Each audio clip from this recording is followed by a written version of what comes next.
Well, thanks very much for that, Sandeep. Yes, indeed. I have Jim Rogers with me to talk about what he is expecting from the upcoming budget. Jim, great to have you on the show. Let's start off with your remarks in September, where you said that you've cashed out of India, and only two reasons will bring you back to the market. One is if the government pushes for the reforms promised, or if the market gets very cheap. It's been a rough start into 2016 for India. Is the market cheap enough for you to buy? No, I actually sold out in the summer. The remarks were reported in September, but it's not down enough. India would have to go down a great deal to attract me again, or Mr. Modi would have to do something. You know, he's talked a wonderful game for 3-4 years now about how he's going to change things. He hasn't. To my mind, he hasn't done very much. If he ever does things, I would love to be back in a minute. So, okay, what are you specifically expecting out of the budget today? Not much. More debt, more spending.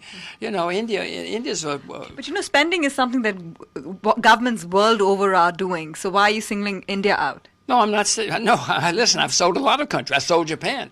You know, at the same time, nobody called me up and said, why'd you sell Japan? No, I sold several countries last summer. I'm not singling out India. I have investments in very few countries because of the debt, and there is going to be a big crisis coming up in the next year or two, but it's not just India. I'm not picking on India. I love India. I tell people all the time, if you can only go to one country in your life, you should go to India. So when are you coming to India next? I doubt if they'll let me in. No, I'm very, very keen on India, but I don't have any plans at the moment. Right. You know, you spoke about how the government is trying to tackle the debt situation. That's a global problem. Do you think that at this point in time, the concern should be less on managing the deficit, but really on pushing growth? And that's why, because there is a lack of demand globally, because of all that's happened over the last 8 years, that there is no other option but for governments to push private investment, and that starts with leadership coming through public spending. Tanvir, I didn't say that the government is doing something about the debt issues. They're not doing something about the debt issues is one of the reasons that I am skeptical of India and everywhere. But you are exactly right. Many politicians and bureaucrats think we either have to spend a lot of money for growth or we have to solve the debt problem.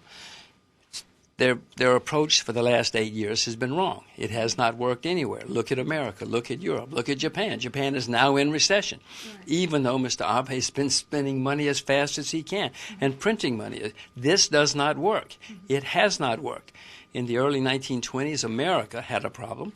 We balanced our budget and raised interest rates. We had a horrible year. But after that, we had the best decade we've ever had. So I am suggesting to you that India and other people need to cut back dramatically and do something about the debt if we're going to survive all of this.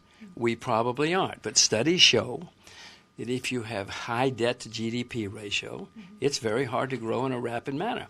And it makes sense. I mean, if you've got a lot of debt you're dragging along, it's very hard to have a dynamic and vibrant economy. And that is part of India's problem, if you ask me. Yeah, you know, but the domestic debt situation is bad. That I agree with. But on the foreign debt to GDP, India looks a lot better than a lot of the other emerging markets. Well, it looks better than Japan. It looks better than many. Portugal, yes. But that doesn't mean it looks good. I mean, an investor can look around the world and say, well, I'll invest there because they don't have much debt. But you look around, your debt to GDP is not low, it's high. And again, I love India. I'm not picking on India. Many places do. And I'm not investing in those places either. Right. The government is, part of the debt problem also comes in with what's happening on the corporate side with banks and the non-performing assets and the bad loan situation in India.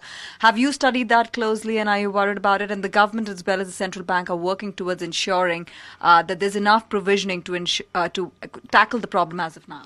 Well, I hope so. I hope I haven't studied as much as you have. I hope you know more than I do. But of course it's here. You see, every week, every month, corporations in India saying, we've got a debt problem. Some are already having to restructure their debt. I mean, this is a fact. Watch ET now. Read the Economic Times of India, and you will know that there are debt problems at the corporate level throughout the economy now, not just at the central government, in the corporations as well. Right. You're not expecting much out of the budget today, but give us perhaps one expectation in terms of a line of thought or a thinking idea that you will hear from the finance minister that will convince you that perhaps they're on the right track. It's not going to happen. If he said we're going to open the currency, we're going to make the currency convertible, I would be on the phone right then.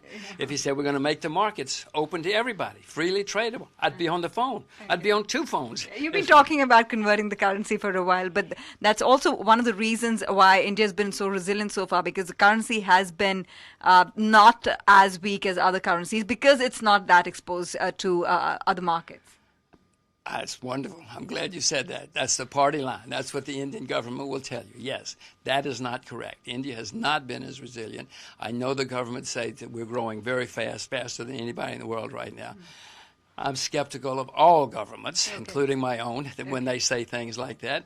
And you ride around India. When you're going back to India, go back and look around and see if it's growing as fast as they say it is. Find us on Facebook at facebook.com/ETNow and don't forget to click the like button. You can also follow us on Twitter at ETNowLive. To stay updated with all our programming, hit the subscribe button on our YouTube channel by logging on to youtube.com/user/ETNow.